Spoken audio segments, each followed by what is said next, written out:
Section 1. A Mother and Daughter in Lübeck. On the morning of May 5th, 1980, 7-year-old Anna Bachmeier woke up in her apartment in Lübeck, West Germany. It was a Monday. Her mother, Marianne, got her ready for school like she did every morning. But that morning, something was different. Anna and Marianne had an argument. Anna, upset and defiant, refused to go to school. Instead of walking to her elementary school as she normally would, Anna left the apartment and wandered to a neighbour's apartment in the same building. By the time the sun set that evening, Anna would be dead. Within 24 hours, Marianne would learn that her daughter had been murdered. Marianne Bachmeier was 29 years old in the spring of 1980, just 3 weeks away from her 30th birthday. She had Anna when she was 22, and from the beginning, it had been just the two of them.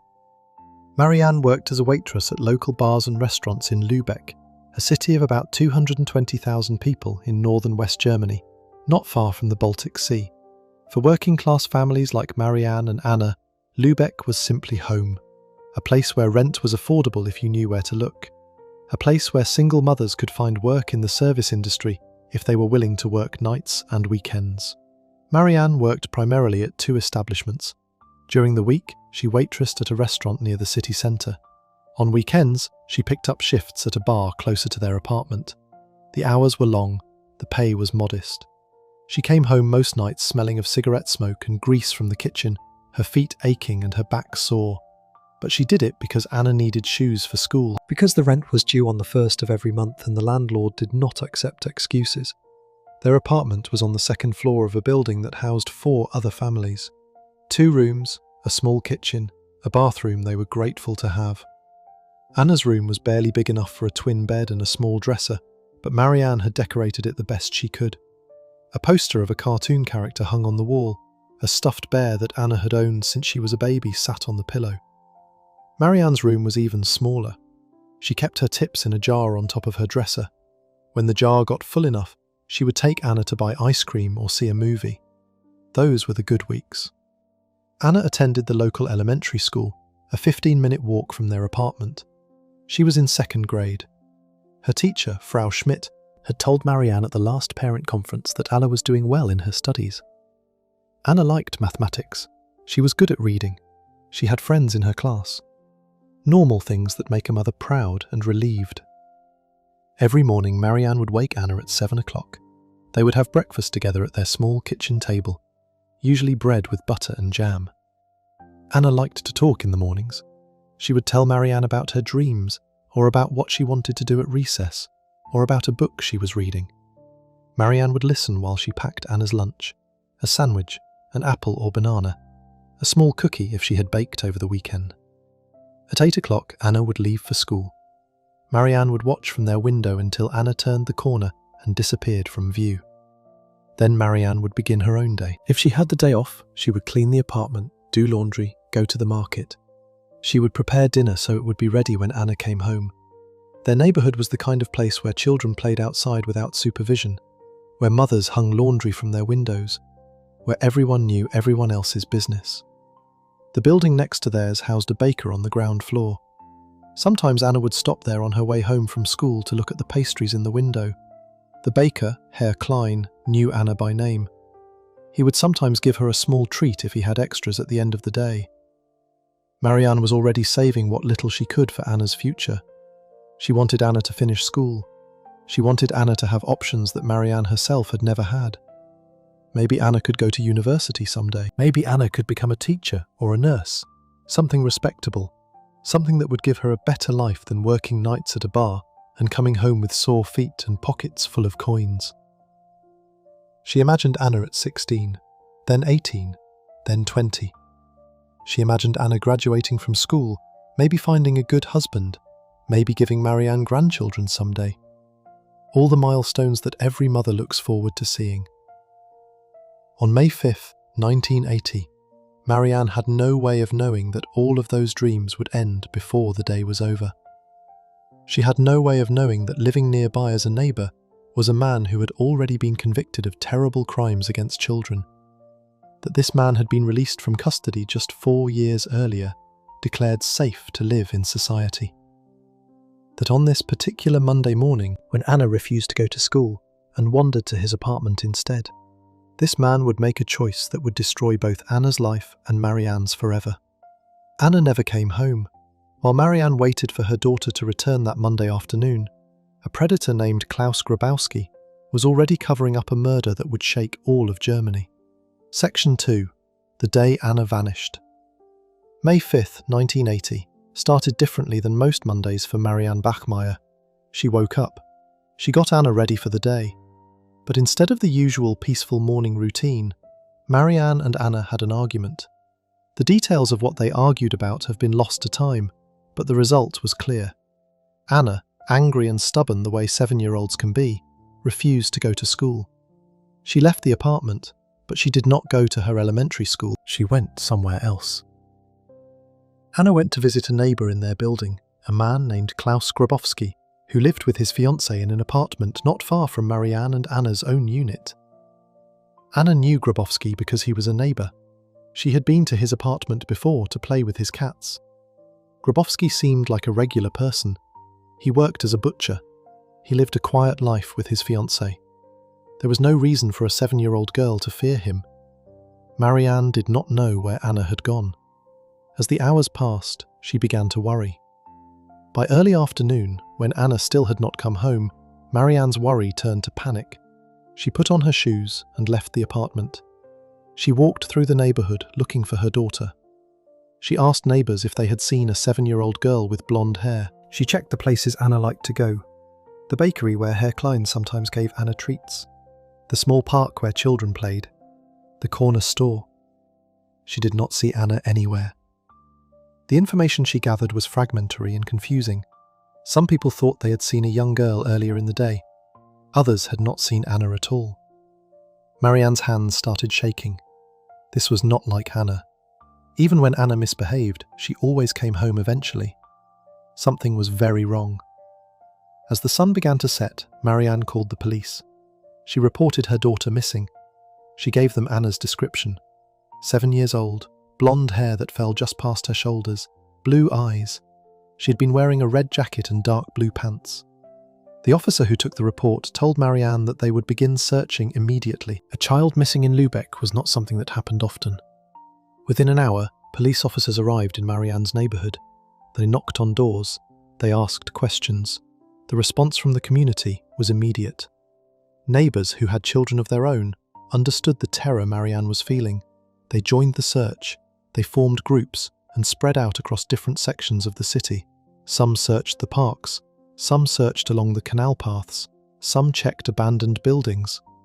Marianne spent that night in a hell that no parent should ever experience.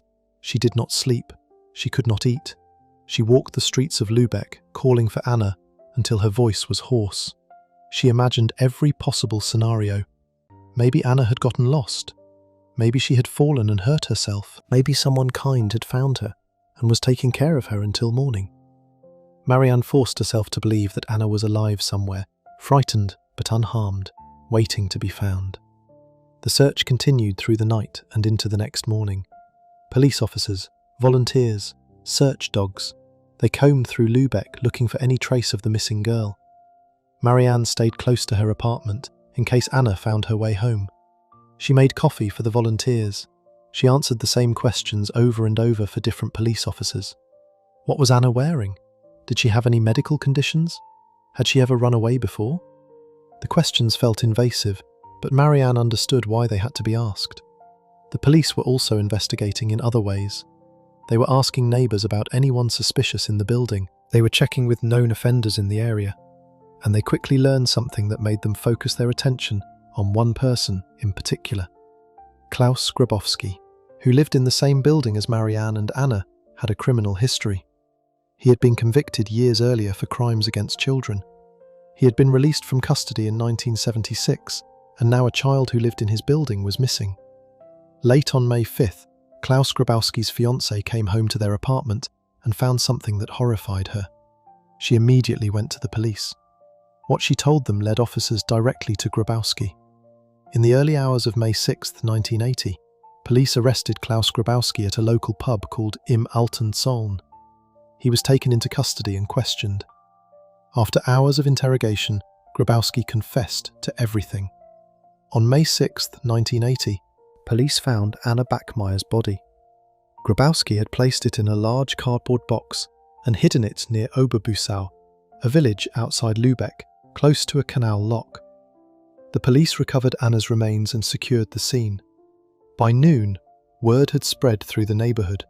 Marianne heard about the discovery before the police came to her apartment.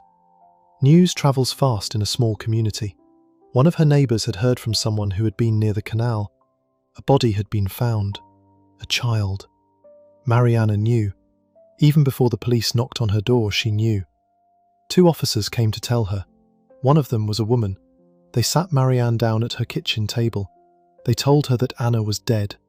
They told her that her daughter had been found. They told her that Anna had been strangled. They did not tell her everything else that had been done to her daughter. Not yet. Those details would come later. For now, they simply confirmed what Marianne's heart already knew. Anna was gone. The police also told Marianne something else. They had arrested Klaus Grabowski. He had confessed to killing Anna. He had admitted to sexually assaulting her in his apartment that morning, then strangling her to prevent her from telling anyone what he had done. And then Marianne learned the most devastating detail of all. Klaus Grabowski had been convicted before for similar crimes against children. He had been sent to a psychiatric facility. He had been castrated and declared cured. He had been released in 1976, just 4 years earlier, and allowed to live freely in society. He had been living in Marianne's building when he decided that whatever treatment he had received had not worked at all. Before we move on, if you're enjoying this analysis, please consider subscribing. It helps the channel tremendously. Section 3. The Butcher with a Dark Past. Klaus Grabowski was 34 years old when he killed Anna Bachmeier. He worked as a butcher in Lübeck. He lived with his fiancée, a woman also named Marianne, in an apartment in the same building where Anna and her mother lived.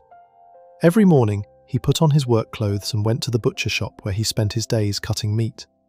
He handled knives with professional precision. He served customers. He cleaned his workspace. At the end of his shift, he came home to his fiancée, ate dinner, watched television. To anyone who knew him casually, Las Grabowski seemed like an ordinary working man living an ordinary life. His co-workers at the butcher shop had no reason to suspect anything about his past. His neighbours in the apartment building saw him come and go at regular hours. His fiancée believed she was engaged to a man who had put his mistakes behind him. None of them knew that Grabowski's past included multiple convictions for crimes against children. None of them knew that he had been released from custody believing he was cured, but that in recent years he had been secretly taking hormone injections to reverse the very treatment that was supposed to have made him safe. Grabowski's first known crime had occurred in the early 1970s. He had attempted to strangle a 6-year-old girl. The girl had escaped. He was caught, but he received only probation. A few years later, in the mid-1970s, he sexually abused 2 young girls, both around 9 years old.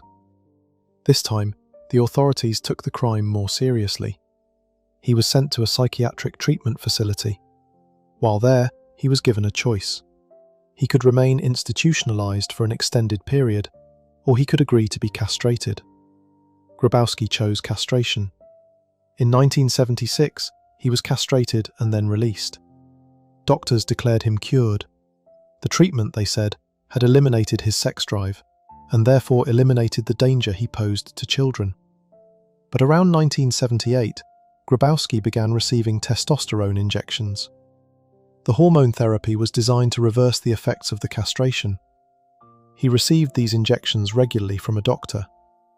His final injections came on March 18th and April 25th, 1980, just weeks before he killed Anna. Whatever the castration had done to suppress his urges, the hormone therapy had undone it, and the system that had released him never knew.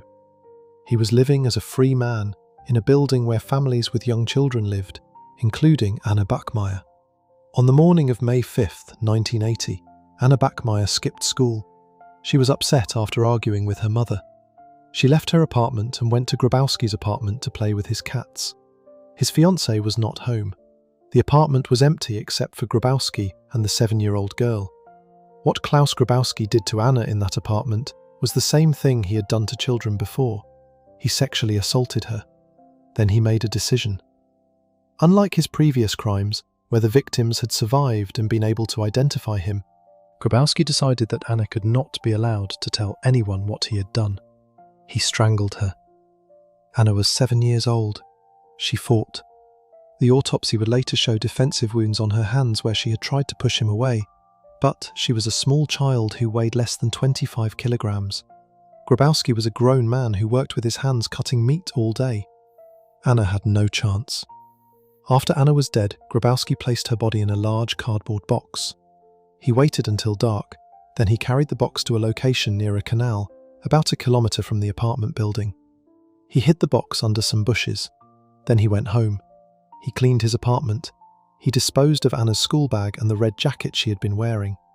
The next morning, he went to work as if nothing had happened, but Grabowski's fiancée discovered what had happened.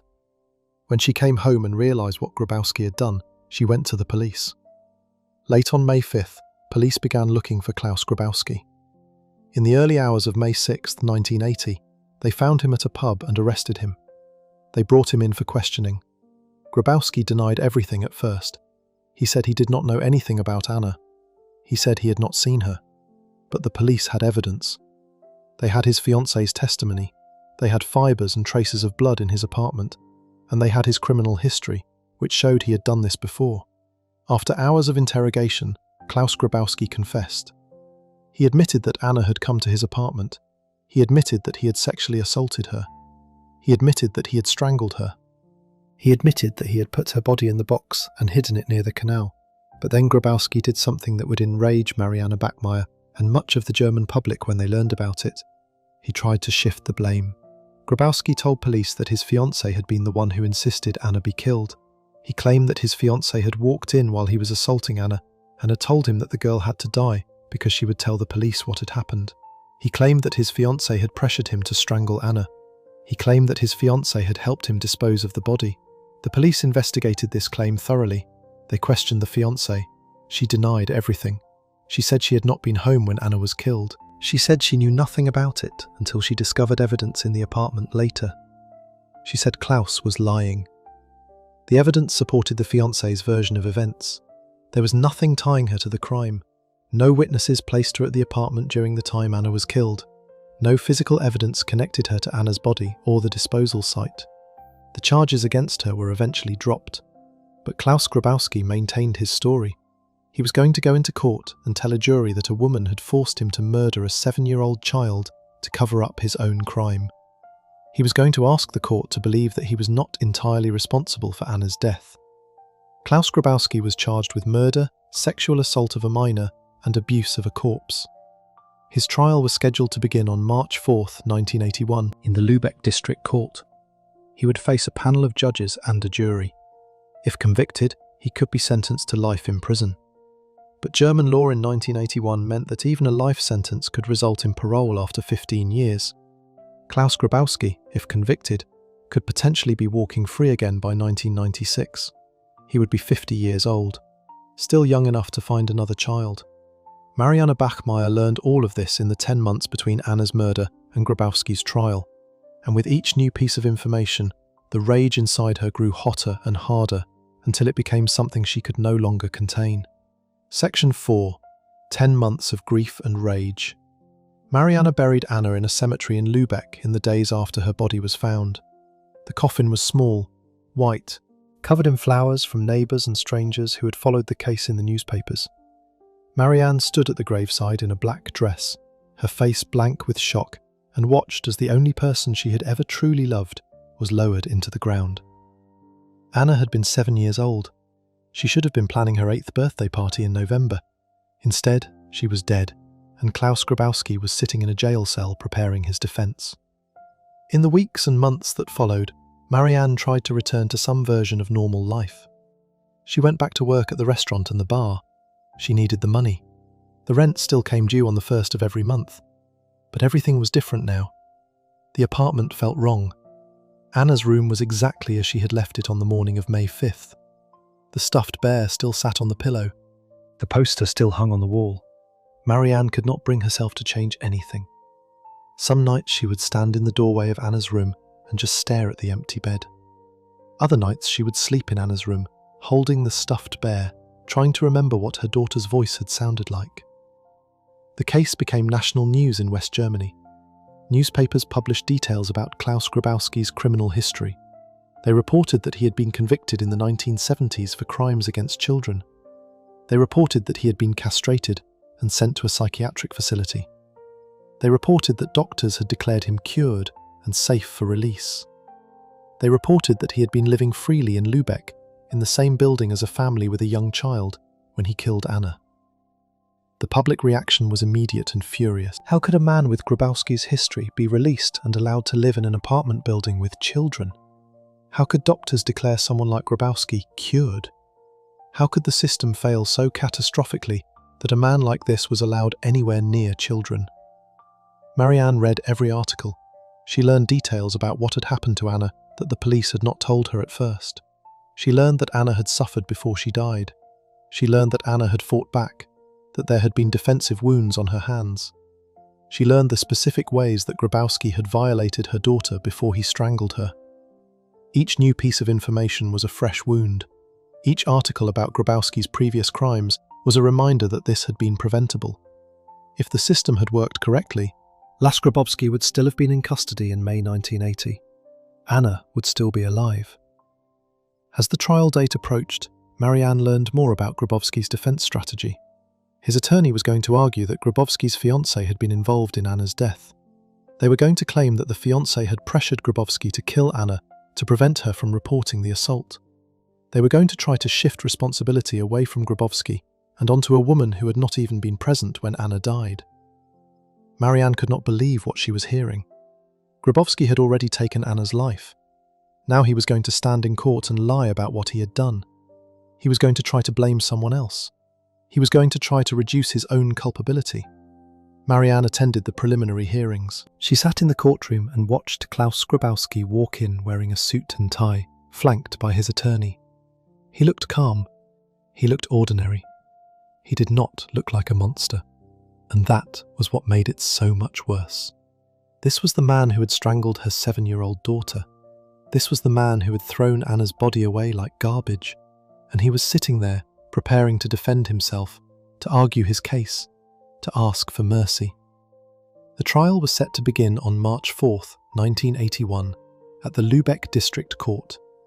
It would be held in a large courtroom with wooden benches for spectators, a raised platform for the judges, and a section for the jury. Grabowski would sit at the defense table with his attorney. Marianne would sit in the gallery with other family members and members of the press. The trial was expected to last several days.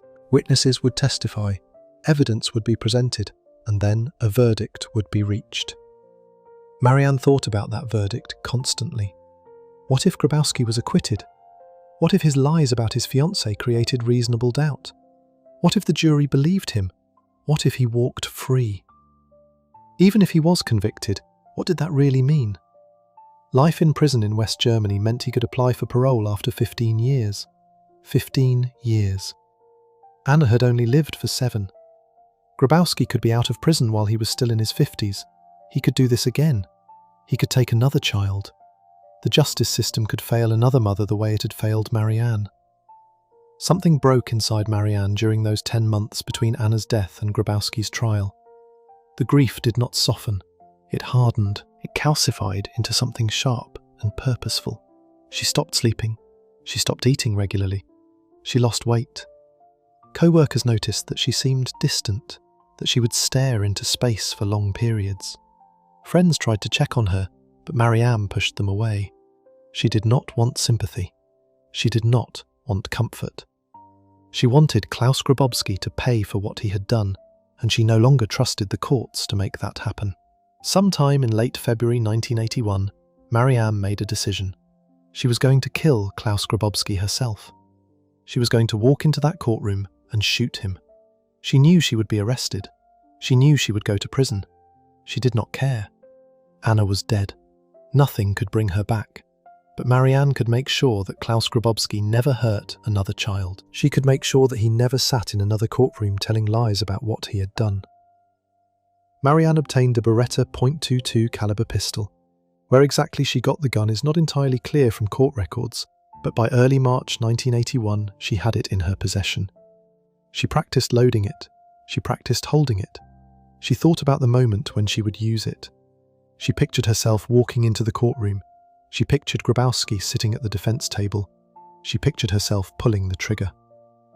On March 6, 1981, Marianne Bachmeier put the Beretta .22 in her purse, left her apartment, and took the bus to the Lübeck District Court, where Klaus Grabowski's trial was in its third day. Before we move on, if you're enjoying this analysis, please consider subscribing. It helps the channel tremendously. Section 5. 8 shots in a German courtroom. March 6, 1981 was a Friday morning.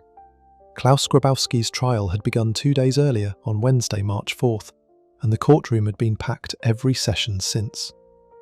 Journalists occupied the press section. Family members of both Anna Bachmeier and Klaus Grabowski sat in the gallery. Court officials moved through the room preparing for the morning session. Klaus Grabowski sat at the defense table next to his attorney, reviewing documents. He was wearing a dark suit. He looked composed. He had no reason to believe that this day would be any different from the previous sessions of testimony and legal arguments. Marianne Bachmeier arrived at the Lübeck District Court building shortly before the session was scheduled to begin. She walked through the entrance. She passed through the hallway. She entered the courtroom. She was carrying a black handbag. Inside that handbag was a loaded Beretta .22 caliber pistol. She had made her decision weeks earlier. She was going to kill the man who had murdered her daughter. She was going to do it in front of judges, lawyers, journalists, and anyone else who happened to be in that courtroom. She did not care about the consequences. Anna was dead. Nothing else mattered. Marianne took her seat in the public gallery. She sat several rows back from where Klaus Grabowski was seated at the defense table. She placed her handbag on her lap. She waited. The courtroom settled. The judges entered and took their positions. The bailiff called the court to order. The proceedings began. Testimony resumed. Grabowski's attorney questioned a witness. The prosecution made objections. The judges asked for clarifications. It was all very formal, very orderly, very civilized. Marianne reached into her handbag. Her hand closed around the grip of the Beretta. She stood up. She stepped into the aisle. She began walking toward the front of the courtroom. People noticed her moving, but no one understood what was happening. Not yet. Marianne raised the gun. She aimed it at Klaus Grabowski, who was still seated at the defense table. She pulled the trigger. The first shot echoed through the courtroom. Klaus Grabowski fell from his chair. People in the gallery screamed. Some dropped to the floor. Others froze in place. Marianne kept walking forward. She fired again, and again, and again. She emptied the magazine into the man who had strangled her 7-year-old daughter. 8 shots total. 7 of them hit Klaus Grabowski. The bullets struck him in the back and neck. He died there on the floor of the courtroom, bleeding onto the polished wood. The entire shooting lasted approximately 20 seconds. From the moment Marianne stood up to the moment the gun was empty, less than half a minute had passed. In that half minute, Klaus Grabowski went from sitting at his defense table, preparing for another day of trial, to lying dead on the courtroom floor. He was 35 years old. He would never face a verdict. He would never serve a sentence. He would never apply for parole. He would never have the opportunity to hurt another child. Bailiffs and police officers rushed toward Marianne. She did not resist. She did not try to run. She had never intended to escape. She lowered the gun. Officers grabbed her arms. They took the Beretta from her hand. They forced her to the ground. They handcuffed her. Around them, the courtroom was in chaos. Judges were shouting orders. Court officers were trying to secure the scene. Journalists were already running for the phones in the hallway to call their editors. Klaus Grabowski's attorney knelt beside his client's body, checking for a pulse that was not there. Marianne was pulled to her feet. Officers began to lead her out of the courtroom. Witnesses later reported that Marianne remained mostly silent as she was taken into custody. In subsequent interrogations and interviews, Marianne made clear her focus had been entirely on Grabowski, telling investigators she wanted to shoot him in the face and hoped he was dead. She called him a Schwein, a pig. The sentiment of rage toward a system that had failed to protect Anna was something many people in Germany were feeling in that moment. The system had failed. Klaus Grabowski should never have been released from custody. He should never have been allowed near children. He should never have had the opportunity to kill Anna Bachmeier. And now, a mother had done what the courts had failed to do. She had made sure Klaus Grabowski would never hurt another child. The police took Marianne from the courthouse to the Lübeck police station. They placed her in a holding cell.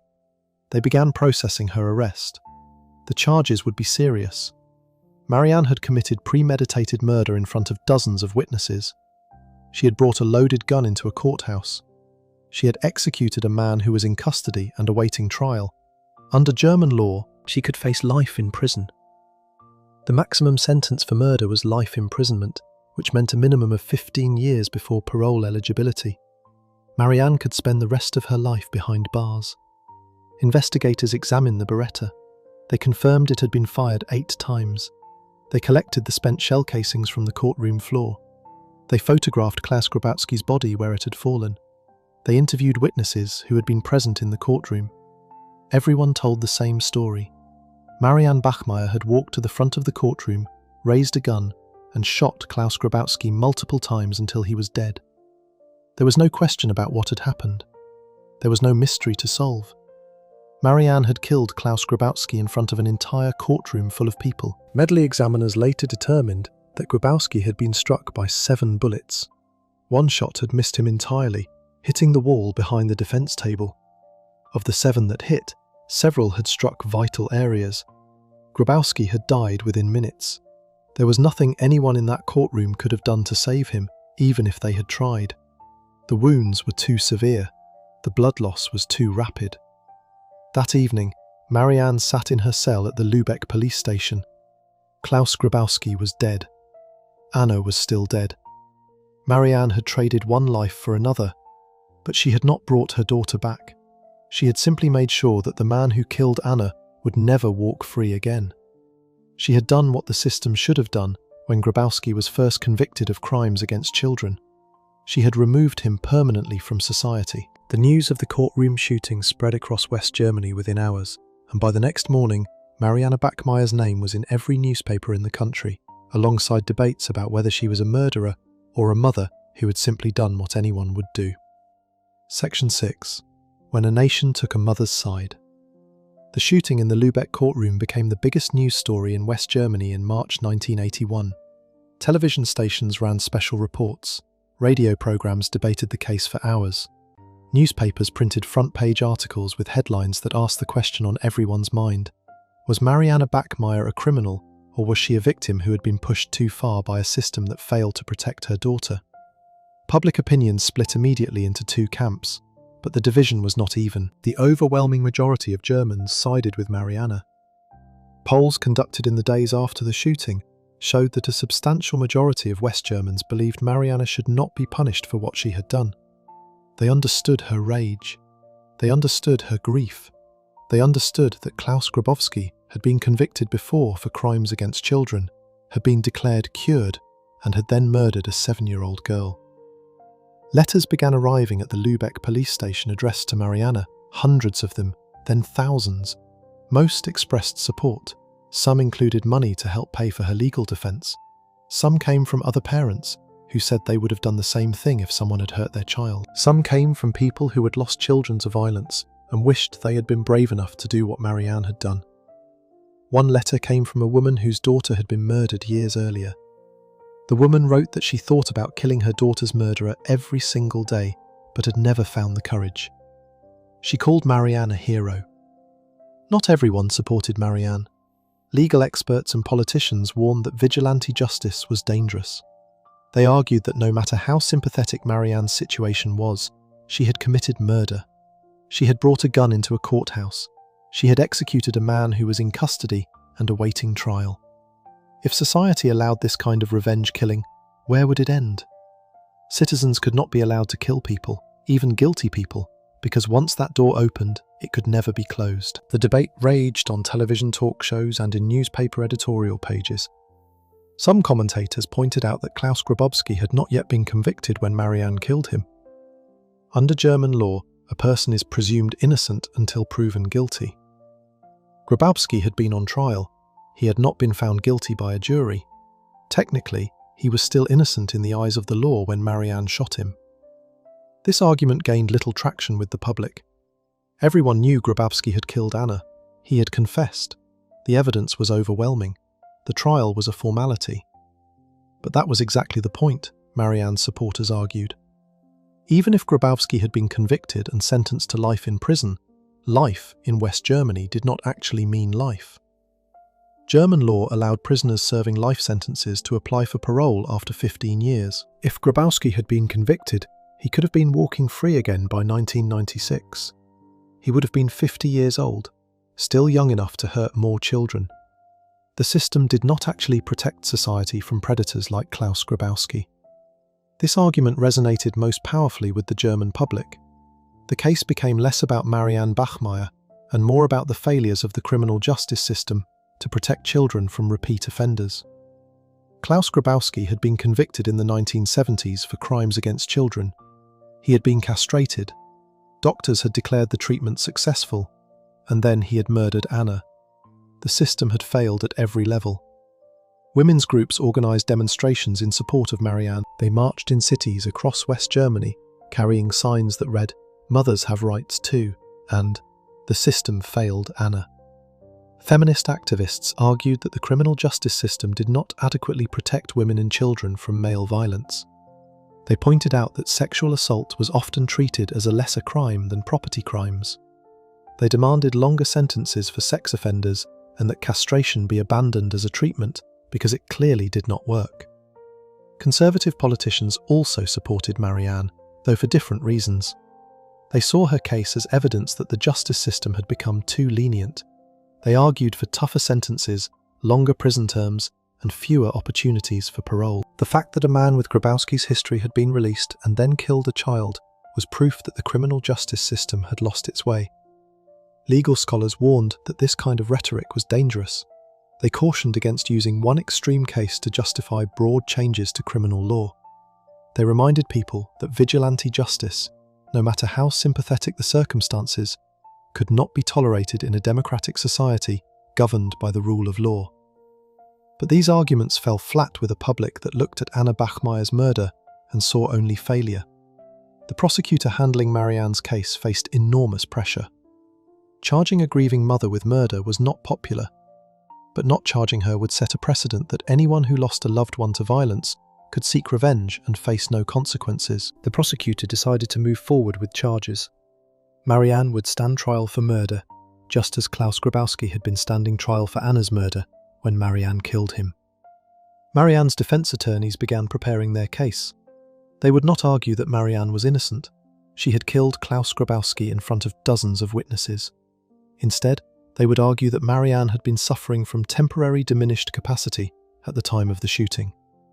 They would argue that the trauma of losing Anna, combined with learning the details of what Grabowski had done to her daughter, combined with watching Grabowski sit in court and lie about his involvement, had pushed Marianne into a psychological state where she could not be held fully responsible for her actions. They would bring in psychiatrists to testify about Marianne's mental state in the months leading up to the shooting. The trial was scheduled for late 1982, and the entire nation would be watching to see whether Marianne Bachmeier would be convicted of murder or whether a German court would find a way to show mercy to a mother who had lost everything. Before we move on, if you're enjoying this analysis, please consider subscribing. It helps the channel tremendously. Section 7. The Mother on Trial. Marianne Bachmeier's trial began on November 2nd, 1982, almost 20 months after she shot Klaus Grabowski in the courtroom. The trial was held in Lübeck, the same city where Anna had lived and died, the same city where Grabowski had strangled a 7-year-old girl and hidden her body near a canal. The courtroom was packed every single day. Journalists filled the press section. Supporters of Marianne stood outside the courthouse holding signs. Television cameras captured footage of Marianne arriving each morning, escorted by police officers. The charges against Marianne were serious. The prosecution had initially considered charging her with murder, which under German law carried a mandatory life sentence. But they settled on a charge of manslaughter, which is the unlawful killing of another person without premeditation or malice aforethought. Manslaughter in West Germany carried a potential sentence of up to 15 years in prison. The prosecution would have to prove that Marianne had killed Klaus Grabowski unlawfully. Marianne's defense team would have to convince the court that there were mitigating circumstances that reduced her culpability. Marianne's defense team had been working on her case since her arrest in March 1981. He had developed a strategy that did not deny the basic facts. Marianne had brought a loaded gun into a courthouse. She had walked up to Klaus Grabowski during his trial. She had shot him 8 times. 7 bullets had hit him. He had died on the courtroom floor. All of this was undeniable. Dozens of witnesses had seen it happen. The question was not whether Marianne had killed Grabowski. The question was whether she could be held fully responsible for her actions. The defense rested on the concept of diminished capacity.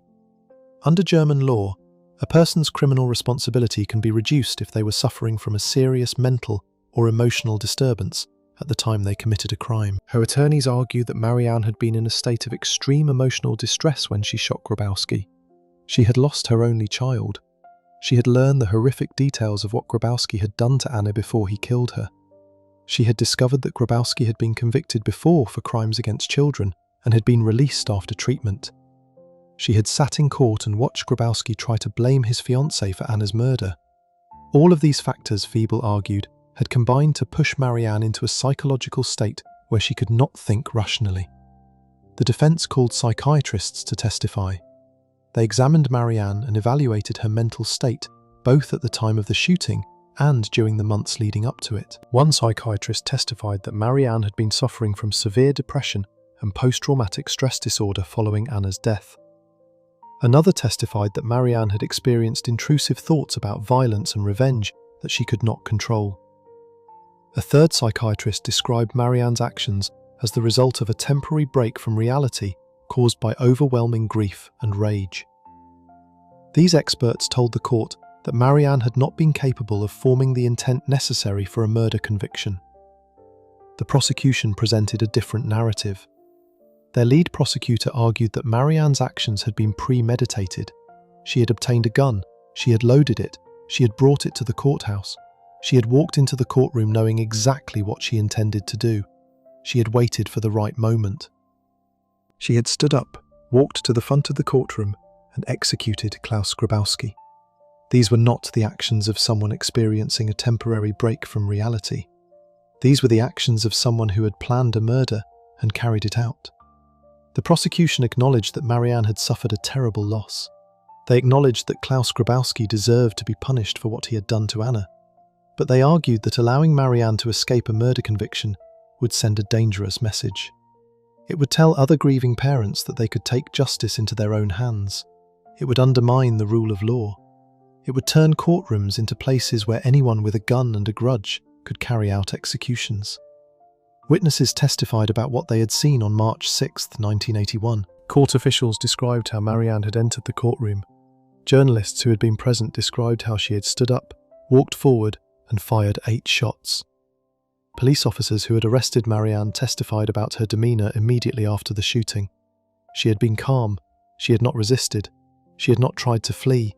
She had simply lowered the gun and allowed herself to be taken into custody. This calmness, the prosecution argued, suggested that Marianne had known exactly what she was doing. Marianne herself testified. She sat in the witness chair and answered questions from both the prosecution and the defence. She described what it had been like to lose Anna. She described the months between Anna's murder and Grabowski's trial. She described the decision to bring the gun to the courthouse. She told the court that she had not planned to kill Grabowski when she first obtained the weapon. She said she had thought about it, yes, but she had not made a final decision. Then she had sat in that courtroom and listened to Grabowski's attorney argue that Grabowski's fiancée had been involved in Anna's death. She had listened to Grabowski try to shift blame away from himself, and something inside her had snapped. The trial lasted several weeks. The courtroom was full every day. Outside the courthouse, supporters of Marianne held vigils. Women's groups organised demonstrations calling for changes to how the justice system handled sex offenders. The case had become about more than just Marianne Bachmeier. It had become a referendum on whether the criminal justice system adequately protected children from predators. On March 2nd, 1983, exactly 2 years after Klaus Grabowski's trial had begun, the court reached a verdict in Marianne's case. The judges found her guilty of manslaughter. They had rejected the prosecution's argument that this was premeditated murder, but they had also rejected the defense's argument that Marianne should be acquitted entirely. The court found that Marianne had been suffering from diminished capacity at the time of the shooting, but that she still bore criminal responsibility for killing Klaus Grabowski. The verdict answered the question of guilt, but the question of punishment remained, and that decision would determine whether Marianne spent the next decade in prison or walked free within a few years. Section 8. 6 years for a life taken. The sentencing hearing took place days after the verdict. The courtroom was full again. Marianne sat at the defense table wearing a dark dress. Her face showed no emotion. She had been in custody for almost 2 years already, awaiting trial and then waiting for the verdict. Now she would learn how much longer she would remain behind bars. German law gave the judges discretion in sentencing for manslaughter. The minimum sentence was technically no prison time at all in cases of extreme provocation. The maximum was 15 years. The judges had to weigh the severity of what Marianne had done against the circumstances that had led her to do it. They had to consider whether she posed a danger to society. They had to consider whether punishment or mercy better served the interests of justice. The prosecution argued for a significant prison sentence. They asked the court to impose at least 10 years. They emphasised that Marianne had killed a man in a courthouse. She had brought a weapon into a place that was supposed to be dedicated to peaceful resolution of disputes. She had executed someone who was in custody and awaiting trial. If the courts did not impose a serious sentence, the prosecution argued, it would encourage others to take the law into their own hands. Every parent who lost a child to violence would think they could grab a gun and kill the person responsible without facing real consequences. Marianne's defense team asked for leniency. They pointed to the psychiatric testimony showing that Marianne had been suffering from severe mental distress. They pointed to the overwhelming public support for what Marianne had done. They reminded the court that Klaus Grabowski had been a convicted child predator who should never have been released from custody. They argued that the system had failed Anna Bachmeier, and that failure had driven Marianne to take desperate action. They asked the court to impose a suspended sentence that would allow Marianne to walk free immediately. The judges deliberated. Then they announced their sentence. Marianne Bachmeier was sentenced to 6 years in prison. The sentence was less than the prosecution had requested, but more than the defense had hoped for. The judges explained their reasoning. They acknowledged the extreme circumstances that had led Marianne to commit this crime. They acknowledged that she had suffered a devastating loss. They acknowledged that Klaus Grabowski had been a dangerous predator who had killed a 7-year-old child. But they also emphasised that Marianne had taken a life. She had committed an act of violence in a courthouse. The rule of law required that she be punished, even if the circumstances made her actions understandable. Under German law at the time, prisoners typically served 2/3 of their sentence before becoming eligible for parole. This meant Marianne would likely serve 4 years total before she could be released. She had already been in custody for nearly 2 years. She would serve approximately 2 more years before she could go home. The sentence was announced on March 2nd, 1983. If Marianne served the expected 4 years total time in custody, she would be released sometime in 1985. Marianne showed no reaction when the sentence was announced. She was led out of the courtroom by guards and returned to her cell. The public reaction to the sentence was mixed. Some people thought 6 years was too harsh for a mother who had been driven to the edge by grief. Others thought 6 years was too lenient for someone who had committed murder in a courthouse. The debate continued in newspapers and on television for weeks. Marianne served her time at a women's prison in Schleswig-Holstein, the state where Lübeck is located. While she was incarcerated, she received thousands of letters from people across Germany and around the world. Some were letters of support. Some were letters from other parents who had lost children to violence. Some were letters from women who saw Marianne as a symbol of resistance against a justice system that failed to protect women and children. Marianne read some of the letters, but eventually stopped because they reminded her too much of Anna. In June 1985, after serving approximately 4 years and 3 months total time in custody since her arrest in March 1981, Marianne Bachmeier was released on parole. She was 35 years old. She had been in custody since March 1981. She had lost her daughter when she was 29. The last 5 years of her life had been consumed by grief, rage, imprisonment, and trial.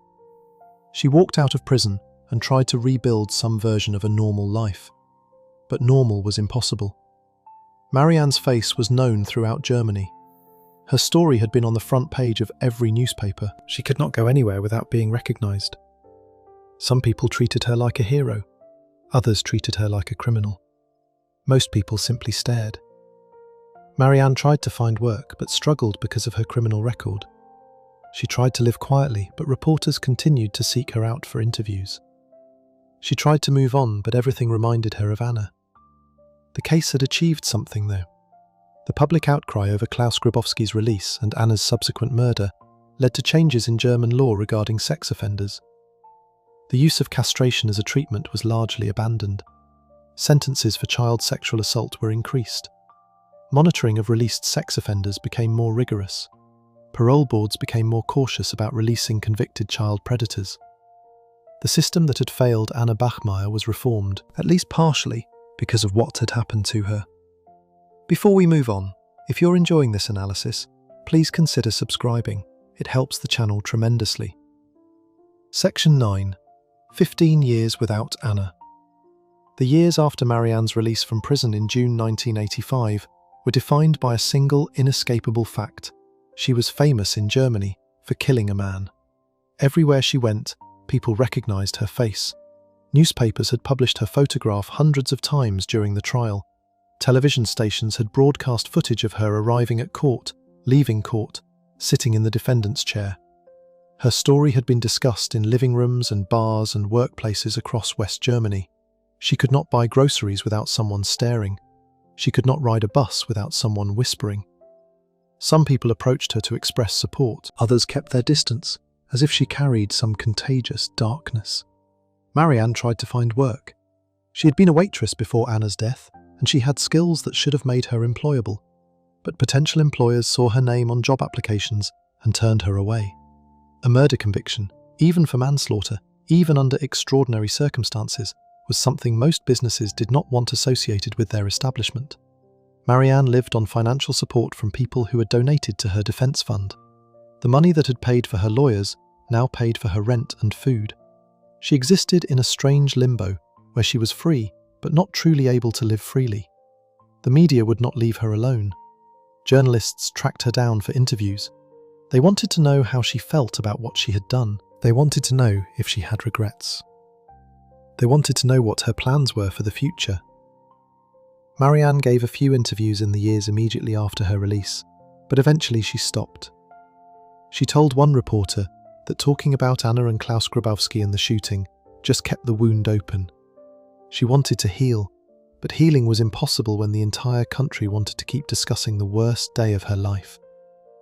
In 1985, shortly after her release from prison, Marianne married a teacher. The marriage represented an attempt at starting over, at building a new life separate from the tragedy that had defined her for the past 5 years. In 1988, Marianne and her husband moved to Lagos, Nigeria, where he had taken a teaching position at a German school.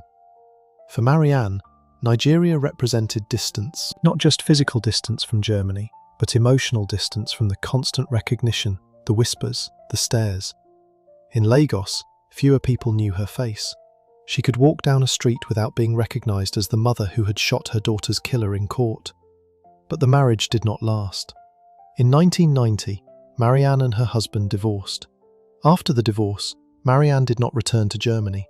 She moved to Sicily, the large island off the southern tip of Italy.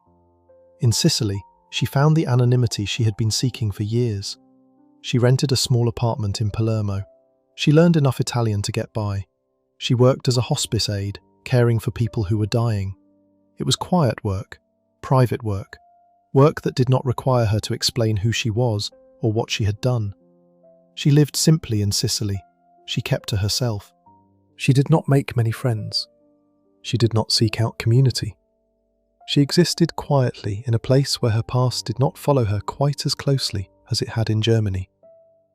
But the past was still there. It was always there. She thought about Anna every single day. Anna would have been a teenager by the late 1980s, then a young woman in the 1990s. Marianne thought about all the milestones she would never witness. Anna's first date, Anna's graduation from school, Anna's wedding, Anna's children. All of it gone because Klaus Grabowski had seen a 7-year-old girl and decided to destroy her. Marianne never remarried after her divorce in 1990. She never had another child. Some people cannot replace what they have lost, and Marianne was one of those people. Anna had been her only child. Anna had been the centre of her world.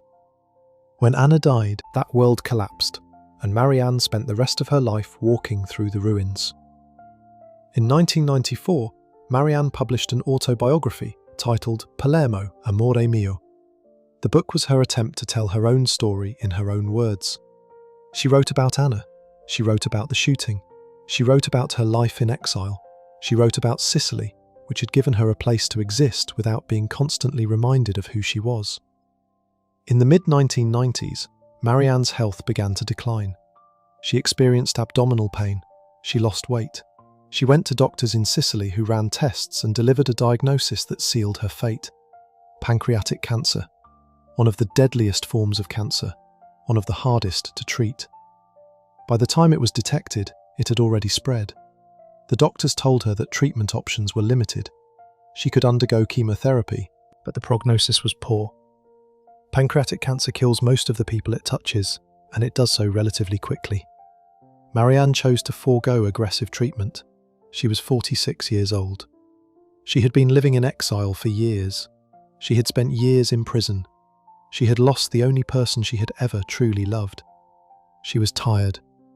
She told the doctors to make her comfortable, but not to pursue treatments that would only extend her suffering without offering real hope of recovery. On September 17, 1996, Marianne Bachmeier died of pancreatic cancer in a hospital in Lübeck, Germany. She had returned to Germany in her final days. She was 46 years old. She had lived 15 years and 4 months longer than Anna. During those 15 years, she had never stopped being Anna's mother. Everything she did, every decision she made, every place she went was shadowed by the absence of the 7-year-old girl who had left for school on May 5, 1980, and never came home. Marianne was buried with Anna in the same grave at Bergtor Friedhof Cemetery in Lübeck. Mother and daughter, who had been separated by death, imprisonment, and exile, were finally reunited. Their shared gravestone, which was renewed in 2017 after the original grave was levelled, bears both their names and porcelain portraits of both mother and daughter. The German newspapers reported Marianne's death. The headlines called her the mother who had shot her daughter's killer in court. They recounted the story one more time for a new generation of readers.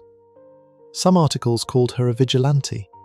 Others called her a victim of a failed system. All of them acknowledged that her case had changed something fundamental about how Germany dealt with child predators and how the public thought about justice, revenge, and the limits of what a parent should be expected to endure.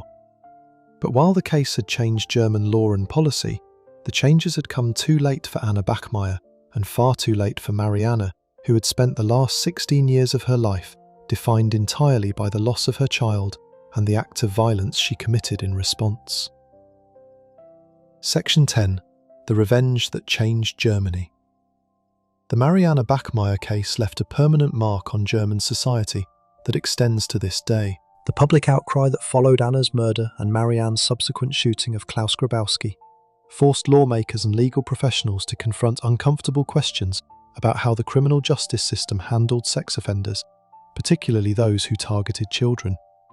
The case became a catalyst for reform in ways that few individual criminal cases ever do. The most immediate change involved the use of castration as a treatment for sex offenders.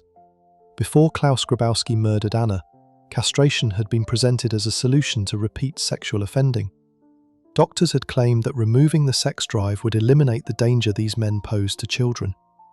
Grabowski had been one of the men subjected to this treatment in 1976 as a condition for his release from a psychiatric facility. He had been declared successfully treated. He had been released. But then he had secretly undergone hormone therapy starting around 1978 to reverse the effects of the castration.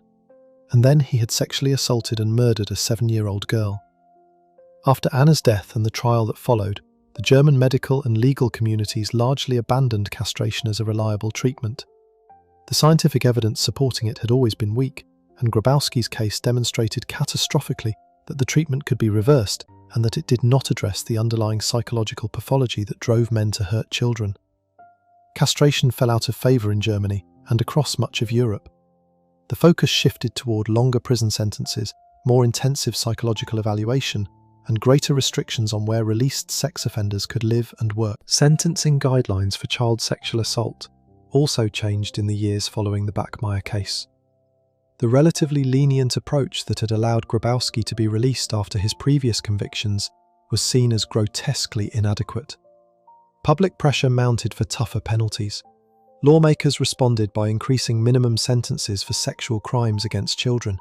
Parole eligibility requirements were tightened. Judges were given less discretion to impose lenient sentences in cases involving child victims. The reforms did not happen overnight, but the Bachmeier case accelerated changes that had been resisted for years. Germany also implemented stricter monitoring of released sex offenders. Before Grabowski's case, convicted child predators could be released from custody and essentially disappear into society with minimal oversight. After the case, Germany developed a more robust system for tracking where released sex offenders lived, whether they had contact with children, and whether they showed signs of reoffending. The system was far from perfect, but it represented a significant improvement over the near-total lack of monitoring that had allowed Grabowski to live in an apartment building with families and young children. The case also changed public discourse about vigilante justice. Before Marianne Bachmeier shot Klaus Grabowski, most Germans would have said unequivocally that taking the law into your own hands was wrong under any circumstances. After the case, public opinion was more nuanced. Polls showed that a majority of Germans sympathised with Marianne's actions, even while acknowledging that society could not function if everyone who suffered a terrible crime was allowed to kill the perpetrator. The case forced Germans to confront the tension between the rule of law and the human desire for vengeance when the law fails to deliver justice. Marianne's story has been told and retold in German culture for more than 4 decades. Books have been written about the case, documentaries have been produced, films were made in 1984 that dramatised Marianne's story and captured the emotional core of what she experienced. The case is taught in German law schools as an example of how extreme circumstances can influence legal outcomes. It appears in criminology courses as a case study in the failures of rehabilitation programs for sex offenders. It is discussed in ethics classes as a difficult problem with no easy answers. The lasting question the case raises is one that every society must answer for itself. What happens when the justice system fails? What happens when a convicted predator is released and kills again? What happens when a parent loses a child to someone who should have been locked away? Does that parent have the right to seek revenge? And if they do seek revenge, how should society respond? Marianne Bachmeier's case provides one answer, but it is an answer that creates as many problems as it solves. What is certain is that Anna Bachmeier's death and her mother's response to it changed German law in ways that have protected children who came after. The reforms that followed the case have likely prevented other predators from being released prematurely. They have likely saved lives. But those reforms came too late for Anna, who was 7 years old when she was strangled and thrown away like garbage. And they came too late for Marianne, who spent the last 16 years of her life in exile, grief, and declining health, carrying the weight of both her daughter's death and the act of violence she committed in response. The Bachmeier case stands as a permanent reminder that justice delayed is justice denied, that systems designed to protect the vulnerable sometimes fail catastrophically, and that when they fail, the consequences ripple outward in ways that damage everyone they touch. If you liked this breakdown, make sure to subscribe. Thanks for watching, and I'll see you in the next one.